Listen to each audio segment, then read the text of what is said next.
2 tweets.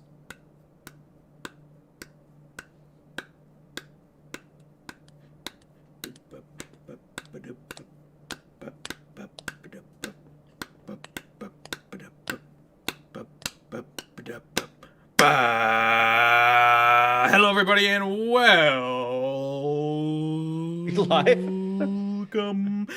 back to the Onesie Piece podcast, where I force my friend to wear a onesie and watch all of One Piece. I'm Esteban, and I am confused on if we're actually live or not. We're live. Okay, I'm Esteban. Hi. Why wouldn't we be?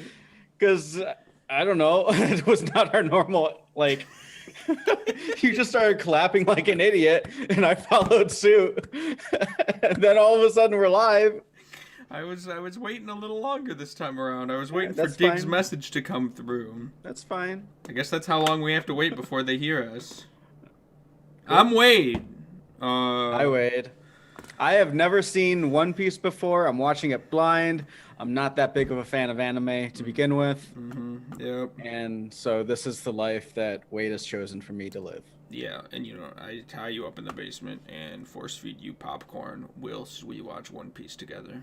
And that But nobody would knows sound that delightful. side of the podcast. That would sound delightful, but you just overload it with too much butter, and it's... What is wrong with you? You can't have too much butter. You can have too much butter. You don't like any butter. It's true. Fucking weirdo.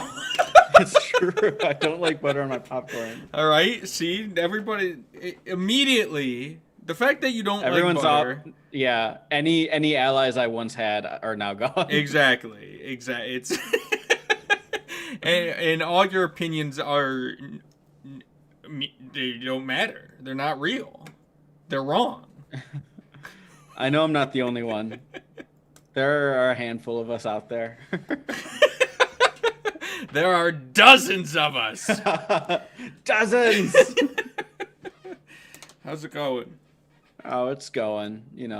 Had a so I finished up watching this section yesterday evening, and I've just had a headache since. Oh, that's rough. I'm kidding. Honestly, this may surprise you, but I didn't mind this bit at all, really. Well, I mean, of course, there were some segments that I thought were dumb and just leaned on the anime tropes too much, but all in all, I was pretty intrigued this arc. The dry spell's over. We've entered Maybe. a beautiful new land called Water 7. This is only the first half, and I gotta say, towards the end there, I was losing it. You were losing it? I mean, it was a long one. And there's a lot that happens. There's a lot that happens. I almost feel like I should have split into thirds, but fuck it. Here we are. We're going to try and cover everything. I didn't write down notes. Work went over. It's my excuse for today. So, why do I even care? Why am I even here? Now's not the time for that. All right, let's. What'd you like about it? You said you liked it. That's rare. Yeah, That's I just did like it's been it. a while. There's parts that you liked at least. There was a lot of there was a lot of intrigue, internal conflict within the crew, 100%. External conflict with the ship not possibly being on death's doorstep. And just overall, this arc seems to be going in that direction that I mentioned a long time ago, where I want to see them in a situation that they can't just punch out of, Definitely. Yeah. Definitely. And I feel like this really faced them up against challenges for that until the end. And like I said, that's when I started losing Wait, it. until the end? Yeah. What do you mean? Well, Okay, so we watched the first. I guess I should have said this earlier. We watched the first half of Water 7.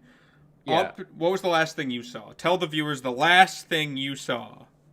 The last thing I saw was the ship repair people flying through the air, escaping basically. Yeah. Yeah. Right. So that's where I'm confused. I wanted to make sure that we were on the same ending here. You said until the end, but it ends with them losing Well, no, that's immediately and what I'm quickly. saying. No, what I'm saying is like It just towards the became end of this section, it just fell back on like, okay, this is just them versus a strong group or one individual, you know? And like, I know this arc's going to end with Luffy fighting them and winning. You don't know that. I know that. You don't know that though. If it doesn't, then I will concede like you will win so many brownie points with me, Wade, if this arc doesn't end with Luffy just punching their way out of the whatever situation they're in. Well, don't get your hopes up too much, but you don't know that. Don't get my hopes up too much. So, I mean, it's still a battle thing. It's going to come back to battles, but all in all, I think, and I haven't, it's been a bit since I've watched Water 7, and I thoroughly enjoyed it the first time. The quality of it just feels far and away from anything we've seen so far, to me. Are you talking about the quality of the story? Yeah, or like the quality storytelling, okay. I feel. Yeah. Is no, like... yeah, I agree.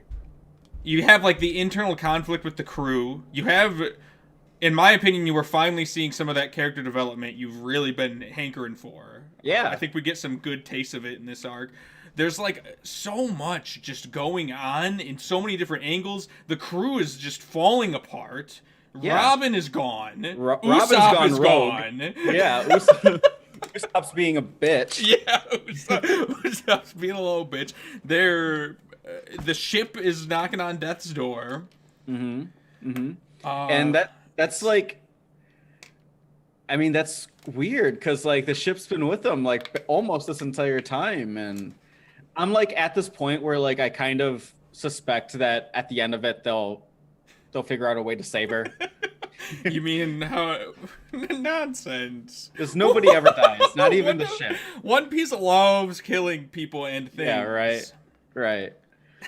So the ship's gonna be fine, but it's still like an interesting curveball, like conflict to throw at them. Yeah. And I'm excited to see that at least. Yeah, like Robin's gone rogue. That's weird. Yeah, Robin's whole rogue thing is kind of crazy. Mm-hmm. What else? Let's talk about Usopp. You want to go there? I want to hear your thoughts on Usopp's little tantrum here. I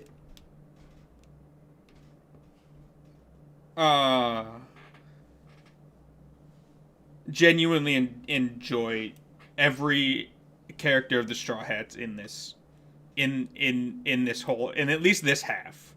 Yeah. Was Usopp being a little bit of a bitch? Maybe. But it's justified. Like, I get it. Like, it's not like just some random out of the blue it's like, I get where he's coming from, and it's like, the ship is more sentimental to him because it came from his island and, like, his friends built it. He's got so much sentimental attachment to this ship. And he's been the one fixing it, and so it's like, I get it. Totally. Yeah. I get it.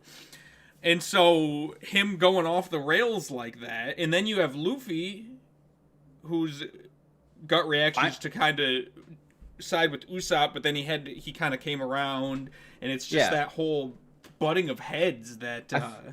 I feel like there are no, like, gut reactions from Luffy's standpoint here, because, like, he desperately wants to keep the going merry, but also, like, he knows that, like, it's... Like, he trusts these shipwright people that, like, they're telling the truth, and, it's time to, like, move on. And he makes that difficult decision that he knows he has to make. Mm-hmm.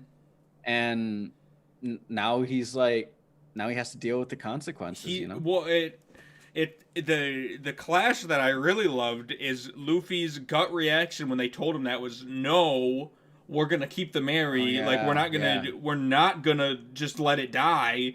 And the iceberg, the mayor is like, really? And you call yourself the captain or whatever. And like just this backhands him essentially with words. And Luffy's like, well, fuck. And so then he thinks about it, switches around. He's like, they're right. I trust them. Like, this, it's hard, but this is what has to happen. And then Usopp delivers the same exact line when he goes the other direction. Right. So now he says, okay, we're going to get rid of the Mary. And Usopp says, and you call yourself the captain. So he's damned if he does, and he's damned if he doesn't. Yeah. And so I thought that was a really interesting plight. I don't know. It's good. I don't fault Usopp, and I don't fault Luffy. No, not at all. They're both in very difficult positions. It's hard. It's hard. And it's, regardless of if the ship lives or dies, this is like dealing with death in a way we've never seen One Piece do it. Death. You know what I mean? Yeah, having to say goodbye to something. Yeah, something that's exactly. So, it's interesting. Usopp. Yeah. What? In the end, I don't think it'll commit to like a bye-bye Butterfree moment, you know? Pokemon can do it, but One Piece, you don't think has the balls. I don't think One Piece has the balls to do it. Bye-bye Butterfree moment. Dude, that shit made me cry as a child. Right? I cried. I wept it. in front of my father. Watching Saturday morning cartoons. We would watch Pokemon every morning. And Bye-bye Butterfree's like episode 10. It was early on. And I wept. But, and like, my dad you have so much attachment to this my little 10-year-old self. Yeah. What were you saying? I said you get so much attachment to this cartoon worm. And it's so painful to watch him go. Cute, and yeah. then you learn that when Butterfree's mate, they die. What? You didn't get that piece?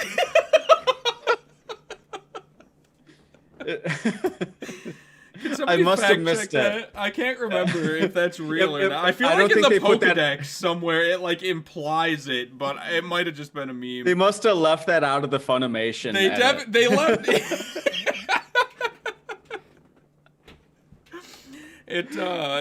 They didn't, destroy our little child brains. Pokemon could really make you cry, but we're not talking about Pokemon here. Oh, why not? We're talking Okay. about One Piece. One Piece. We're talking about Usopp. Talk about Usopp. Gets the shit beat out of him more this arc. A couple times. He loves to get the shit beat out of him, but it's can't have enough constant. He's it's his plot armor, keeps him standing. Yeah. It really fucking is at this point. So Usopp initially, they get to the island and they make bank. They get to sell all their gold and they make a fuckload of money. And then Usopp's dumbass goes and loses it all. He gets mugged when nobody's looking. And Twice. He gets mugged twice. He gets mugged once. He kind of walks into the next one. He gets mugged once. They get the money back. Oh, you're right. He does get Nami's mugged like, twice. Luffy, watch him so he doesn't get mugged again. He gets mugged again because Luffy doesn't watch. I don't know why Nami didn't see that one coming. Yep, he gets in the... So, yeah, and the second time, he just gets the shit beat out of him. So, they find him on right the around street here, just bleeding. Yeah. Later right. Oh, which is pretty great. I figured you'd get a kick out of that. I do love watching Usopp get the crap beat out of him over and over. Every arc. It's just constant. Last arc, he got struck by lightning. The arc before that, he got hit in the face with a bat and his skull cracked. I liked that. Oh, yeah. It was a good moment. He got the good. crap beat out of him by the Octa. It's just like every arc, there's a moment where Usopp just gets the crap beat out of him. And, maybe it's best for him to just leave. It probably is. I don't even know why he wants to stay at this point. So he has a really sentimental moment, though. A very human moment when Nami finds him and he says something along the lines of, Nami, I lost the money. And he does, and then you have like that conflict where the crew knows that the Mary's dead, or that like they can't recover it, right? That's what the shipwrights have told them. But Usopp was getting mugged. So Yeah. he didn't get that piece of it. And so he tells Nami, he says, Nami, I lost the money. I can't face the crew because I lost the money, and the Mary's not going to be able to get fixed now because we don't have enough money. And it's like this very human moment that I Yeah. feel like doesn't, or at least hasn't happened much up to this point in One Piece. And I think that's exactly why I haven't been able to get on board with One Piece up until now. This arc was just full of very human moments and just generally the crew acting in very human ways, in very Yeah. believable human ways. And that's just has not been the case up until now. Like they've been very cartoony and over the top and all this. And it's hard for me to personally like relate with that. But this arc, they've been very like, they're acting in ways that people would act. Right. That's really all I've been asking for. It's reasonable, and yeah, I mean, I totally agree. That's what I mean when I say the quality seems higher. Like, Yeah. it just feels, it does. It feels better than any arc we've come across yet. Also, I had a question watching this. Did the animation studio change? Because I feel like the animation's a bit different. It might. I don't think it. I don't know. Did it change? I doubt it changed, but maybe it did. There's a new director.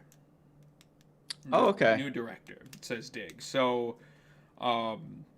yeah. So I think it's probably a mixture of that and animation just getting better, since we're in like 2006 now or something. Yeah, it's in HD now. So. Yeah, okay, that makes sense because I'm personally more of a fan of like the old school like 90s animation, and I noticed the transition like from this arc is a bit like whoa, Yeah. in HD, and like it's not bad. It's just like it was noticeable, and I didn't know how to feel, and That's fair. Sometimes you Yeah. just got to accept it for what it is. yeah, The future time is moves now. on. Yeah, the future's now, old man. Is what I In yell in my mirror 2006. every morning. Yeah. Oh, does it ever get into like the way Dragon Ball did, where like everyone is shiny, their skin is shiny, their hair is shiny? You know what I'm talking about? Like everyone Like in Dragon Super Ball Z, Saiyan? like no, not just like Super Saiyan, but like just the animation. Everyone's like has light glistening off their skin and hair and all. It's weird. Probably. I don't. I don't know. I haven't watched the anime in so long at this point. I honestly couldn't tell you, but probably. Okay. I can tell you that the animation continues to get better. Better, however you want to look at that. Yeah. So yeah, they probably start glistening in the morning rays. Damn. Yeah. Is what it is. I guess. But yeah, so I mean, and Usopp then goes to Frankie. Frankie's peep. What did they call them? The Frankie boys? The Frankie. Frankie House. Yeah, I know who Frankie you're talking House? about. Yeah. Something like Frankie Club. I don't know. Yeah. Frankie Kong. Frankie Kong. Yep. That's. we'll talk about Frankie because he's a fun one to talk about as well. He's a big one. He's an interesting. Okay, There's a lot of characters. So throughout this first half of the arc, a lot of stuff's going on. I'm intrigued. I'm like into it. And then Frankie and his fucking Steven Universe girls just show up They and are very completely Steven takes me out of it. I hated whenever they were on screen because like there's so much Super. Yeah, exactly. So Frankie's, you remember? Yeah. He did it. I was immersed, and then they show up and remind me that, oh yeah, this is One Piece. I mean, you can't have it all. I think, all things considered, I felt like the comedy to like seriousness was in a really good spot compared to most arcs, where I feel like it's mostly comedy and then they try to sprinkle in little bits of seriousness. I felt like it was the opposite in this one. I felt like it was mostly serious moments and then occasionally you had these oddball Frankie moments where it kind of takes you out of it a little bit. But it's, like you said, it's still One Piece. It's still a funky world. It could still be a funky world Luffy is made of rubber. Yeah, They don't need to. They don't need to have Frankie act. Anyway, this is just getting into my own personal, like, detest for No, let's talk one. about it. Let's lay it all out, everybody. Let's dive into the brain of the shark himself, like we do every episode, and we'll get the same exact things. So stick around. She really feels like it is the same shit over and over again. But no, I wanna dissect. I wanna dissect your brain. You want to dissect? But here it is. What? Hold on. I don't think what. You stopped just one goddamn minute. That was like a laser pointer. Oh, it's a pencil. Let's start at high level.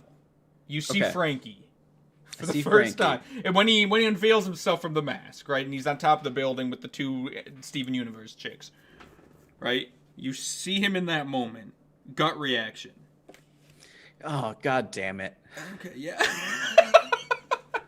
All right. Then fight starts happening.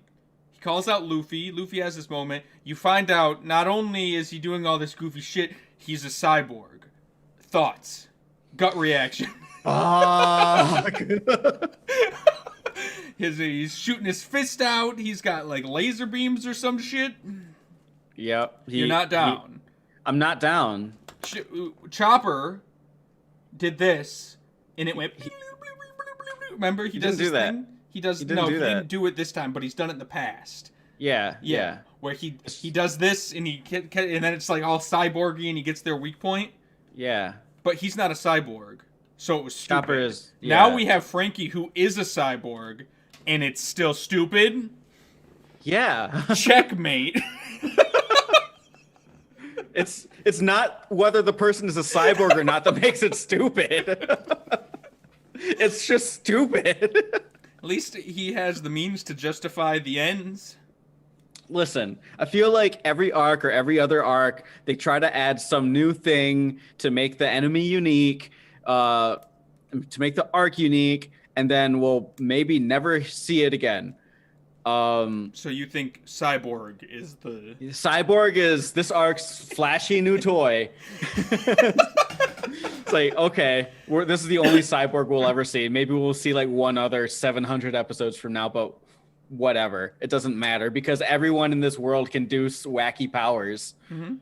Like they don't need to justify it at this point. Just have the guy, like we'll be able to determine that he's got whatever fruit or training or it doesn't matter. You don't have to like detail why he has machine guns for arms. He can just have why? He's a cyborg. That's all.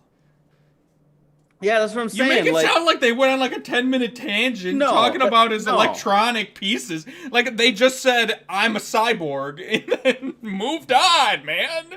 Didn't even have to do that, is what I'm saying. Why? Well, they didn't even have to make him a cyborg. How cool would it... Like, okay, so multiple times throughout this arc, someone refers to him as the face of Water 7's underworld, something like that. Basically trying to convince us that he is the mob boss of the seedy underbelly of Water 7, you know? Mm-hmm. Like, how cool would it have been if he was just like, you know, like he wasn't the big bad fighter main guy and boss of the Frankie brothers. What if he was just like, you know, he had his connections with, and like the gang was always just trying to subvert like sneaky attacks on them from criminals and gangsters who already live amongst the crowds of Water 7. Like he doesn't, like the bad guy doesn't always have to be this big fucking badass boss and like end boss that you have to fight at the very end. Like they can be powerful in other ways. I don't know. Those were just thoughts that were running through my mind as he was like introducing himself. Here's what I think. What do you think? I think you go in with very, very specific things that you want to happen, and then when it doesn't happen that way, You're like, well, that's fucking stupid. No, that's not it. I go in with like an expectation of what's going to happen, and then it Very happens. detailed. Because no, expectation. I go expecting what's about to happen because it's the same thing that always happens. They're going to meet a bad guy. He's going to be big and bad. They're going to punch their way out of this at the end. And then that's what always happens. And then once I start thinking of that, I think, well, what would I like? I can't just say this is dumb. I have to have like, you know, an alternative. Like what would I prefer to happen? Then I start thinking about all this other stuff. Okay. I accept that. Thank you. I accept that. That being said, they didn't just punch their way out of this one. Well, this is the middle of the arc. But I'm saying, from what we've seen, you're acting, you know, you're treating it as if it's definitely going to happen, and technically we don't know. I know. Well, you're angry at this moment for a moment in your head that hasn't happened yet. That's where my confusion is. It doesn't matter if it happens or not. You're angry about it now, and you don't technically know what happens. Am I supposed to just pretend like I can't see the writing on the wall? No, I'm saying that try focus. Like, this fight in particular is actually pretty interesting because it starts off with your typical Luffy versus Cyborg Man fight, and then, like, it turns out everybody's accusing the Straw Hats of murdering or like shooting up the mayor. And so then all like the mayor's junkies come out and they're like, we want to beat the crap out of Luffy too. And you have these like a three-way clash where they don't like Frankie either, but they want to get Straw Hat out of there because they think he shot the mayor. But Frankie wants to attack Luffy because Luffy burned his house down. Which is a reasonable thing to want. Yeah. And so you have this three-way clash, and it ends with Luffy running away. Which doesn't happen very often. It wasn't just like your typical punch out of your fight, you know? Well, yeah, I mean, but it's not anything we haven't seen before. Like, remember when Luffy like tried to fight Sandman and lost? Like, it happens. Like, in the middle of arcs, Luffy gets in over his head, gets taken away for a while, and then comes back at the end and ends the arc. Yeah, I mean, if you're putting, but when it was in Alabasta, it was just him and Crocodile. This time, you got a few more pieces. So they sprinkle in a couple more people into the mix, and I'm supposed to thank them for it? And he didn't just lose, he ran away, and then they had to hide because he got in over his head. I'm just saying, at a very, very high level, they are the same. Yeah. But with all the pieces going on in Water 7, they aren't the same.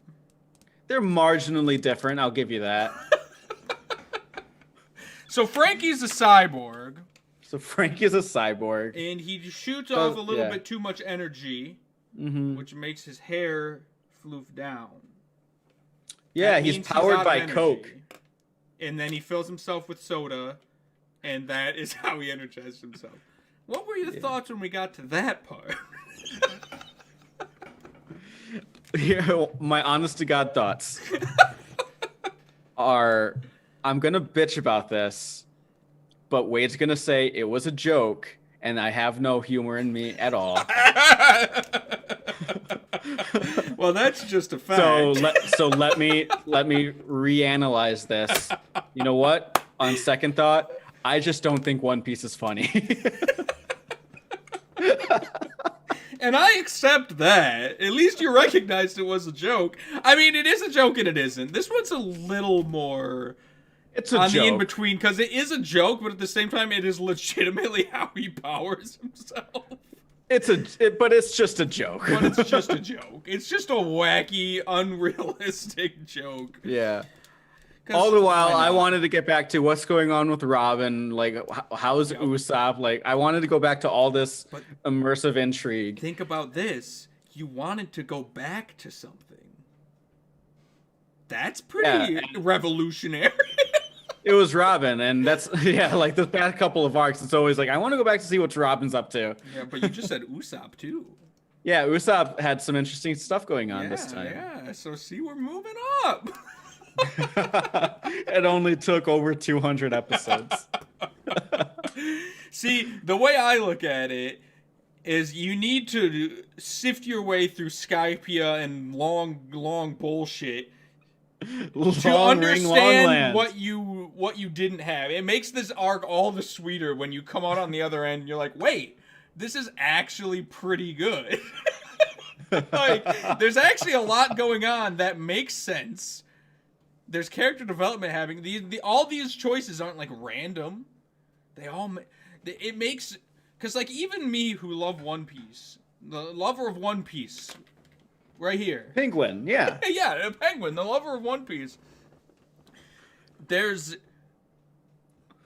like, I knew going in that we weren't gonna have conversations about why Luffy did what he did or why Usopp did what he did, because it just made sense. Yeah. And you could understand on a basic human level why they did what they did. In arcs in the past... It was, dare I say, good writing. That's what yeah. And in the past, I would come across a moment and be like, oh, what's he gonna say about this? How... And I would... And so I would start thinking in my head what you would be thinking about it, and I would try to find counters to it that makes sense. And sometimes they were really hard to justify. And in trying to justify them, I also concluded that this is just stupid. But not with this arc. I think Frankie's funny. I like Frankie. I don't think this show's is funny, so he was just annoying to me. I want to get back on the Frankie train. I'm sorry. I brought up the cola-powered Frankie. Yeah. So, I mean, the one piece we haven't talked about. Actually, there's a few. There's kind of a lot that we've kind of glossed over at this point. But do you want to talk about Robin? Yeah, let's talk about Robin. Let's talk about Robin. So okay, so when she initially got, like, when she was walking through the street and then some masked person came by and said CP9, I thought that was Frankie. Yeah, that makes sense. Because we had already seen Frankie as like the predominant, like, masked figure. Okay, yeah, that's fair. So we don't find out that it wasn't Frank. Well, I guess I'm just stupid, but I thought it was Frankie. So when Frankie was fighting Luffy and the rest of the people and that fight was going on, the whole while I was thinking, like, why doesn't Frankie just, like, let them fight Luffy? This is his out. They think Luffy did it. Like, yeah, I gotcha. So I was really confused up until, like, I don't remember when they make it obvious it wasn't Frankie, but I think it was pretty later on. When they take off the masks, probably, yeah. and you're like, oh, wait a minute, what? That's not... That wasn't Frankie? Man, I felt like an idiot. You should have felt like an idiot. They're completely different masks. I can't tell. They're all generic. The point of the mask is to hide your identity. That's true. That's accurate. God. Yeah, so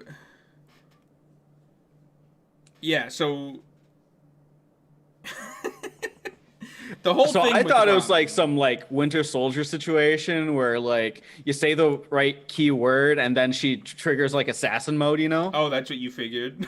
Yeah, because the guy whispered CP9, then all of a sudden she's like, I don't think she's a cyborg. Robin could be a cyborg. I suppose she could be. It doesn't matter at this point. You thought, okay, so you thought him whispering he that can turn word. into an animal later. That's fine. She can, Robin? I'm just saying, like, if that happens, that's fine. I think Robin would be a squirrel. I think she'd be... A squirrel fruit. No. She'd be like a Black Panther, something edgy like that. That's true. I could totally see Black Panther. Yeah. Definitely. But anyway, so the guy whispers something, and she's like, I'm an assassin now. So I thought it was like a Winter Soldier situation. I'm an assassin now. Yeah, for sure. She totally does. She just disappears. But the way things, like, ended up, like, I don't think that's the case. You don't think so? I don't think so. So you think she's doing this of her own volition? I think so. That's fair. That's fair. Yeah, because, like, they say CP9 plenty of times, like when she's in the room with Iceberg, It and doesn't like turn her on and off. Like, yeah, her eyes don't go from like red to blue in that moment. exactly. So, see, she seems to be like sound of mind. Yeah. Yeah. She seems to know what she's doing. She seems to be well aware that she's fucking over the crew completely. Yeah. And she's kind of happy about it because it gets her off the hook. Yeah, their whole thing is like, we're pinning this on the Straw Hat crew. She's like, well, that works out. Yeah. And so, like, I'm wondering, like, how's she gonna talk? Like, how they're gonna take her back at the end of this. You think so? Like, I think so. What if it's like People don't leave. Usopp's coming back. The Mary's coming back. Robin's coming back. People don't leave the Straw Hats once they're in the Straw Hats. What if it's like a Green Ranger situation, but like reversed? No, I think Power Rangers have better writing than One Piece. Oh, that's a lot. How dare you? You son of a bitch. I expect more from Power Rangers.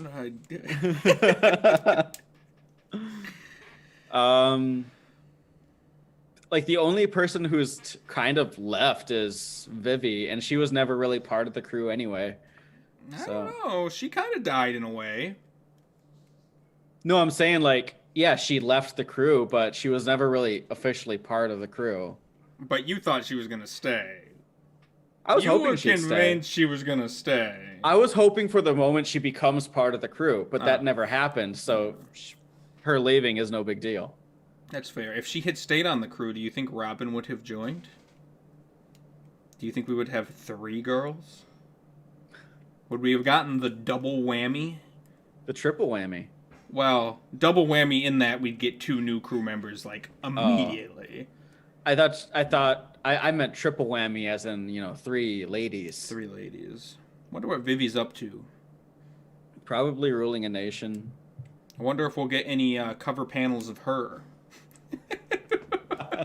We won't. It's going to be a bunch of worthless guys you don't care about. Yep.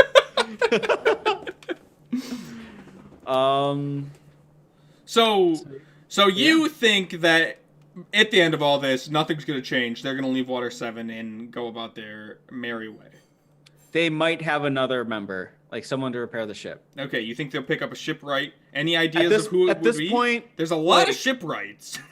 Don't you think the crew's getting crowded though? Like if they pick up another person, might be a bit too many people. Could be. Maybe one of them will have to leave. That's not gonna happen. You gotta. Usopp might leave. Robin might leave. It's not gonna leave. Robin's not gonna. People don't leave. The show has made it abundantly clear that people don't leave. Maybe one of them will die. That's the least likely thing. Anything's possible. Is it?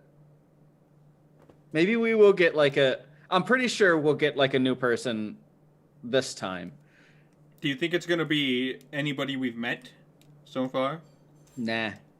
No. This whole first half was leading up, like building up the betrayal of the shipwrights we have met. Okay. Yeah, that's fair. Yeah. So, I mean, hell, the way they brought in Robin, they might recruit one of those people, I guess. But just some random dude who kind of walks up at the end.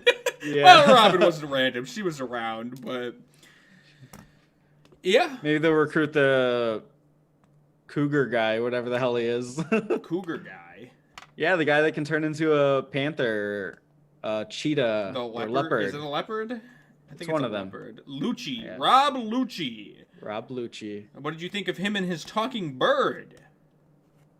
It was annoying, but not as annoying as Frankie. Like when he came in, I was like, I'll give him a pass. It's a small enough detail. I don't care. Like it's dumb, but whatever. It was kind of a good dumb. I liked the part where Luffy wanted to get in a fight with the bird because the bird was the one saying the things. That part was pretty good. Did I get that remember part? that? That part's not ringing a bell. There's a part in the very beginning where him and the rope dude are getting in an altercation, and the bird's the one talking, and so Luffy's like, "Why are you fighting that guy? It's the bird that's saying it. Fight the bird." I may have gotten that part. That's vaguely familiar. I genuinely enjoyed that part. Luffy just being confused why he wasn't attacking the dick of a bird. The dick of a bird. Oh, man. Okay. So, like I said, I didn't write down notes. There was this one... Let me talk about this one moment that really took me out of it. Oh, no. It was when Robin was about to shoot Iceberg for the second time. When she got the arms around him and put the gun to his head? Yeah, and then he's going off about the poneglyphs. Oh, yeah, and yeah. the That's something we Pluton. need to talk about. Yeah, yeah. I'm going to heavily rely on you because I could not stop laughing at how stupid the animation was at this part. Because they're talking about this, they're going into detail about these poneglyphs and this ultimate weapon and all that, and the whole while the camera's like transitioning into this like fish eye lens on the center of their foreheads, and their heads are like expanding, and it's switching between the two. And Robin already has this kind of oblong head, this eggish head, and so it's getting even eggier. And the same things happened to Iceberg. I couldn't pay attention because I was just like laughing at how stupid this looked. Hold on. I gotta look this up. Let me see if I can find it on YouTube. If I can't find it on YouTube, I'm not gonna look any further. But Robin and Iceberg. I guess we'll see what that lays.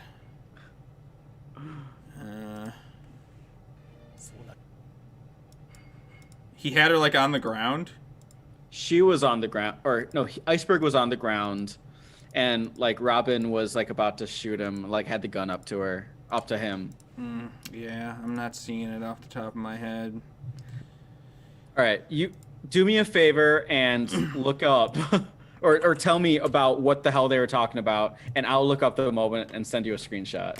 Okay, find me the screenshot. They were talking about the beautiful poneglyphs. Okay, what about them? So basically, you find out that the reason why Nico has such a big bounty on her head is because she can read the poneglyphs, and the government doesn't want people reading the poneglyphs to find out the history. And so they placed a big bounty on her head as a child so that she would hopefully get killed and could, not read them and find out what's on them. Okay. Furthermore, Iceberg has blueprints to the Jimmy Neutron. What? The Jimmy Neutron. It's a ship. It's a warship. It's not called the Jimmy Neutron. Tell me it's not called the Jimmy Neutron. I know. You don't have to tell me. You can't remember the name of it. I can't remember the name of it. Well, I know it's something like that. I think it's the Pluton. Remember I think did we talk about the Pluton in Alabasta? The Jimmy Pluton. I don't remember making that joke. I don't think we made that joke. It's a good one, though. I know, because I made it. Okay. I feel like I'm talking to a wall right now, so it's really... I'm listening. I feel like even though I'm explaining what's going on, you're not actually picking up on any of it. I'm listening. All right. Dick, what do you think of all this? You said she's wanted because she can translate something. And he has the blueprints for the Pluton. He has the blueprints for the... Has the blueprints for the Pluton, which were passed down to him... But from generation to generation, they would get passed down.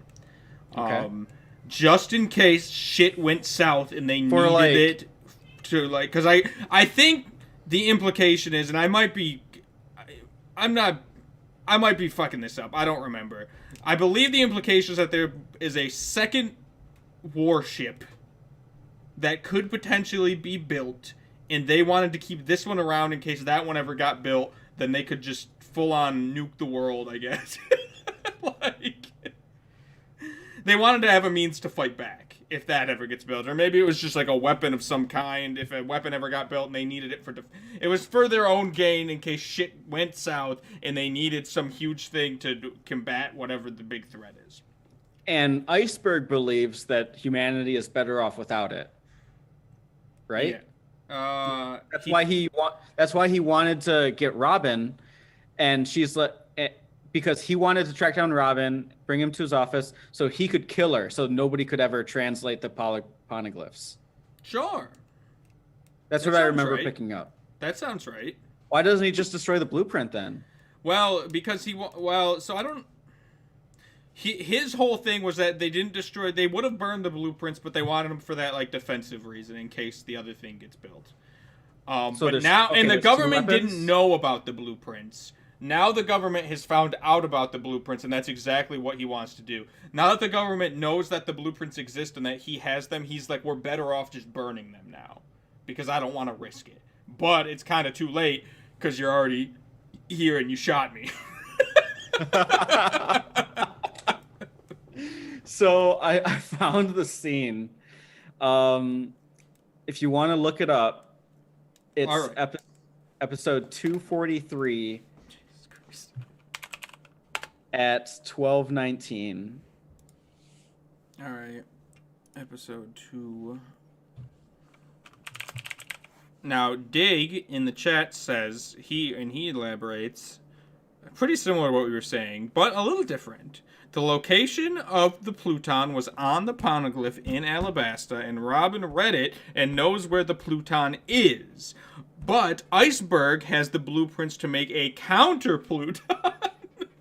So he has the blueprints for the other one, but the government wants the blueprints because they're the government and they want to build it. Okay. So they want. So the government has the government has the blueprints for the Pluton. Iceberg has the blueprints for the counter Pluton. Yep. And now Dig's saying no, they're the same ship. So there's two sets of blueprints. It's a case of, in case of Pluton, build Pluton. So they would just be two Plutons.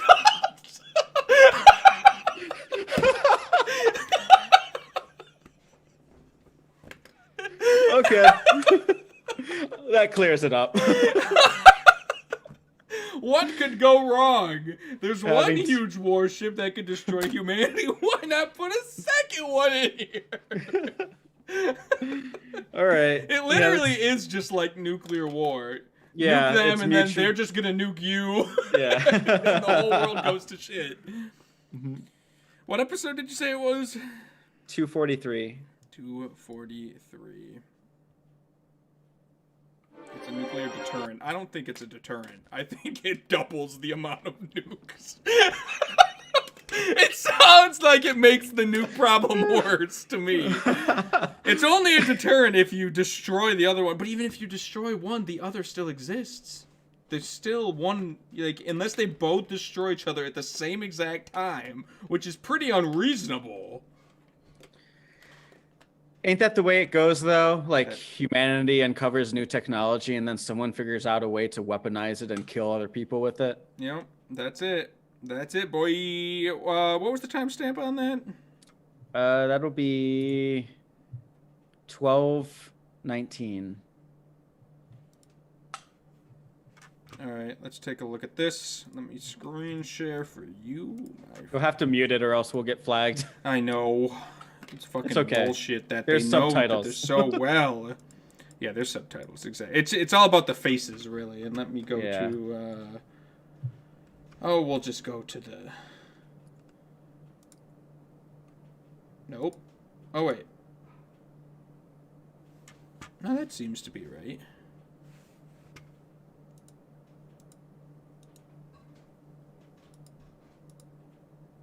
Why? What are you trying to do right now? Hold on. I got it. I'm trying to make it so chat can see. Oh, okay. There we go. There we go. That'll do, pig. That'll do. So it just starts fisheye lensing in on... What the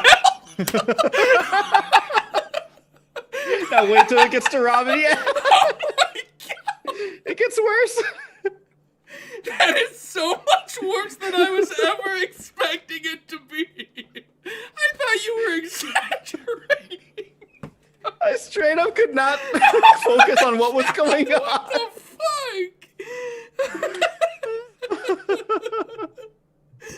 Oh my god. So I missed that entire exchange. Why did they decide to do that? I don't know. Also, like, I had it on like 1.5 speed, of course. So it was just like, wow. Yeah, that was way worse than I was expecting. I really thought you were exaggerating it, but that is straight up ridiculous. Boy, okay. All right. So yeah, it's Pluton, create another Pluton.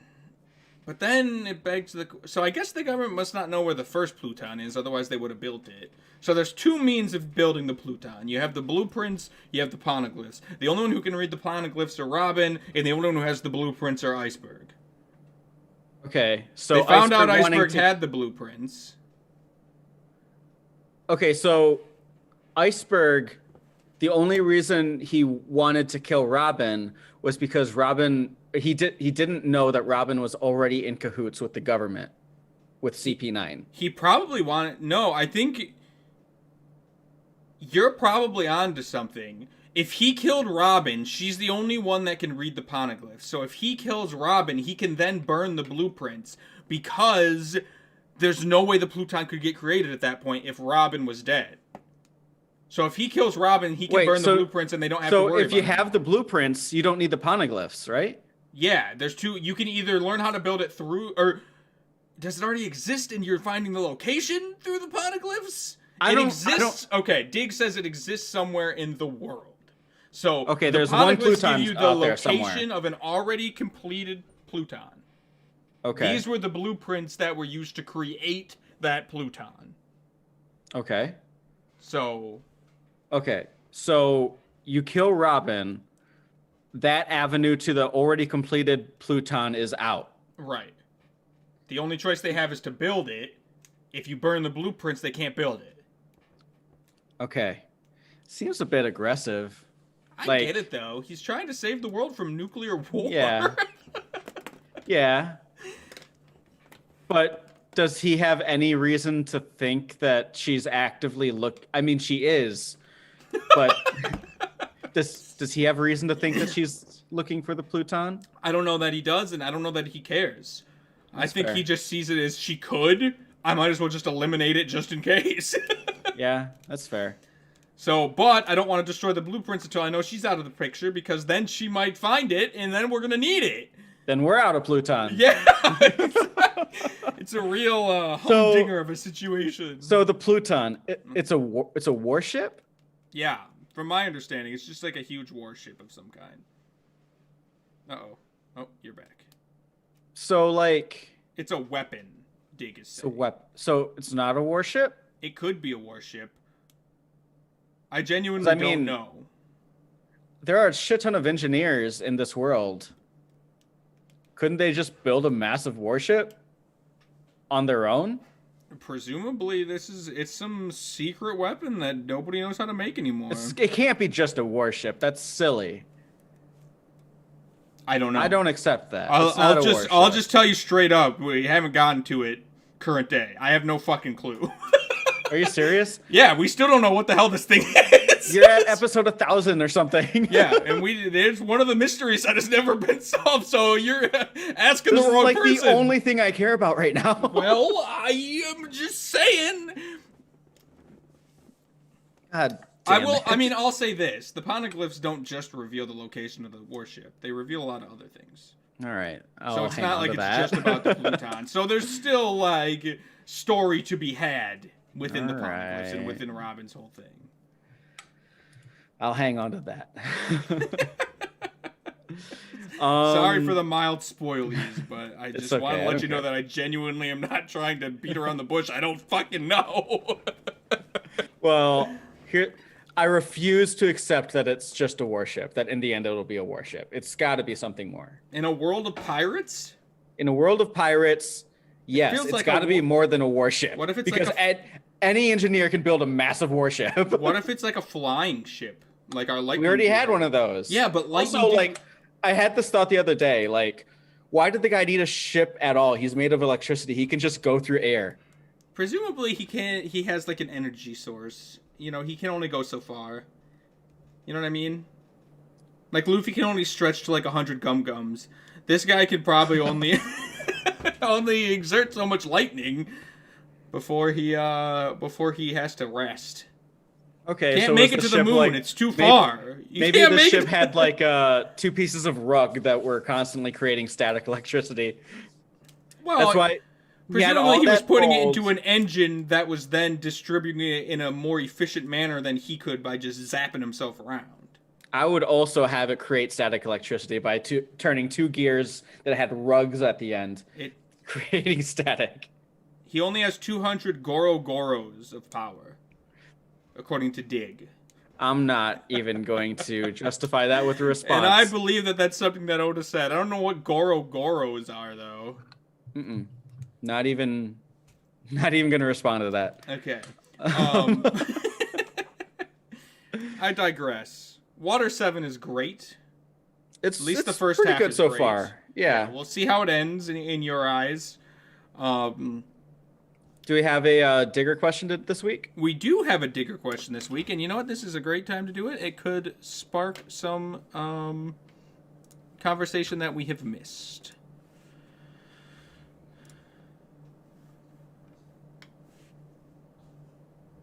Because I'm trying to think of what else there is to cover. We've got the main things. Okay. Yep. Oh, there's an echo. Well, I didn't fix it, Digger. I didn't ever play this video. At the very beginning, it says, "Don't forget to fix the echo." Or did you mean on stream? He meant on stream. Never mind. I know, I think the echo should be fixed. Let me know if I'm wrong, Dig. Let me know if I'm wrong, but I think we're good. Okay, you ready for this? Mm-hmm. Let's, critical security alert. There was a suspicious attempt with somebody logging into my account. That's what Digger. that pop-up just said. Was it Digger? It could have been. I guess I'll have to look into that one in a bit, but for There's right a Trojan now, horse in this week's Digger clip. Yeah. Oh, I gotta share my screen with you, don't I? Oh, Nico just cut all this shit out. Oh, Nico's our editor now. Oh, we got rid of Duncan. That guy sucked. Duncan fucking sucked, man. He did. Yeah, Nico's awesome. Just cut out this dead air. Get it out of here, motherfucker. Okay. Can you see that? Yep. Let me make sure you can hear it. I don't think you can.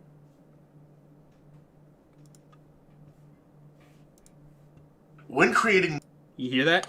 All right, we good. Let's new go. islands for the Straw Hats to visit, Oda often likes to take inspiration from locations in the real world. Alabasta, for example, was an anachronism of both ancient and modern Egypt.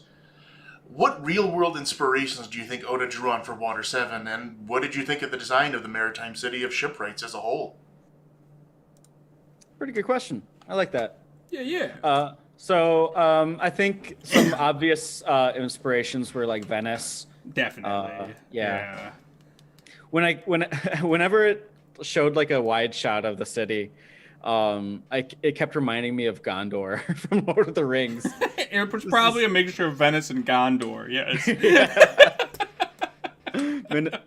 Minas Tirith specifically. But yeah, I think mostly Venice was the big one here. Like, you take this idea of Venice, this city built of water canals and stuff, and then you just go over the top with it. Okay, like the culture here is going to be all about building ships, and so instead of like this island of doctors that we had with Chopper, we got the we did fall into one of those situations again where it was like, oh, we just happen to be going to the island of shipwrights and we need one. Exactly. It's a little annoying, but yes, you're right. But yeah, Venice? I'd like to learn if there were any more like confirmed like inspirations for it because it's an interesting city. I like it. Yeah, Venice is the only What one I with the could whole think like of. yeah, and how it like sinks underwater once a year with El Nino or whatever it's called. Does that happen in Venice too? No, Oh, I but didn't think so. I was like, how would they? You made it sound like it was an actual event, like No, based on. I'm I was like, sorry. I've never heard of this. I'd like to know like the inspiration behind like the whole storm thing. Yeah. And they just so happen to be here when the storm's gonna hit once a year. Yeah, right. But it is a cool You know, twist. Main character syndrome there. So. Yeah. Yeah. I think Water 7 culturally is like the coolest city we've seen yet, or like the coolest island. Alabasta was cool, but Water 7 has a charm about it. It just feels really alive. Alabasta felt dead, if nothing else, which was kind of the point as well, I think. It was supposed to kind of feel dead in this horrible, horrible place. But Water 7 just... you have, like, the water elevators. Mm-hmm. And they go into those That reminded and you me rise of, up. Those were cool. I wonder if those are me based of on anything. Avatar. Oh, yeah, totally. Yeah, it was reminiscent of the like Earth Town in Avatar in a way. Yeah, I like that. Yeah, for sure. So, guess what though? What's up? We've got a second digger question. This is unprecedented. It's unprecedented. He said, "I don't know what to do. love Water 7 so much. I need to give a second question." And I said, "Maybe. We got time. I'll do All it." right. I don't know what either of them are. Question 2. Good editing, Dig. Good job. Right from the get-go, we notice strange activity from Robin in this arc. And she actually disappears for most of it, despite being a central character in it. When it's revealed that Robin has betrayed the Straw Hats, she gives them a nonsensical reason for her departure. I distinctly remember discussing this arc on forums back in 2005, and I was always excited to hear what people thought Robin's real reason for siding with CP9 was. And now, I want to hear what you think. Why is Robin really doing this?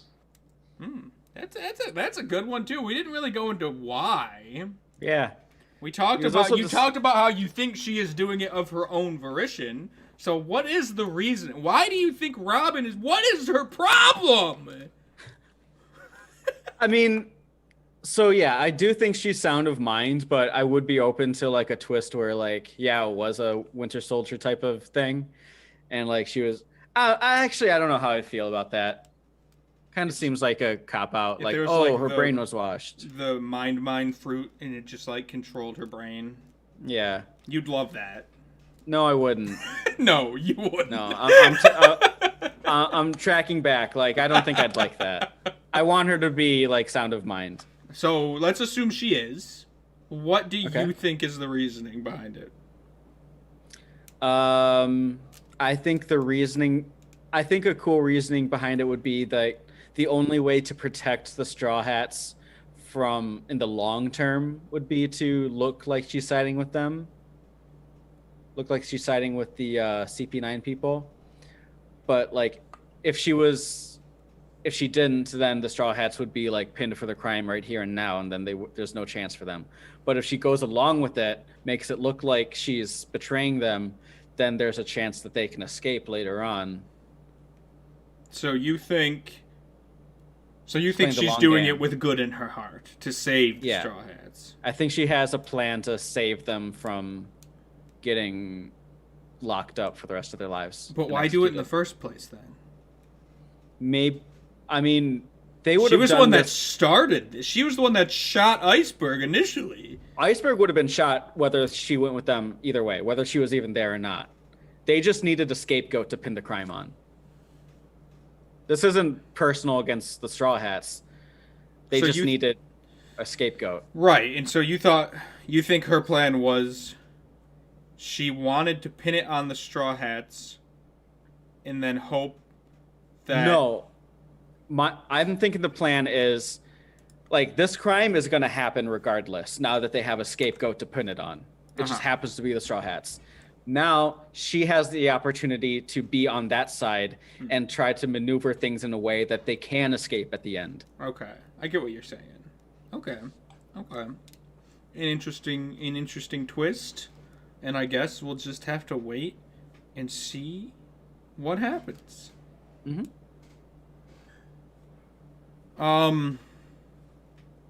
Trying to think if there's anything else I really want to bring up.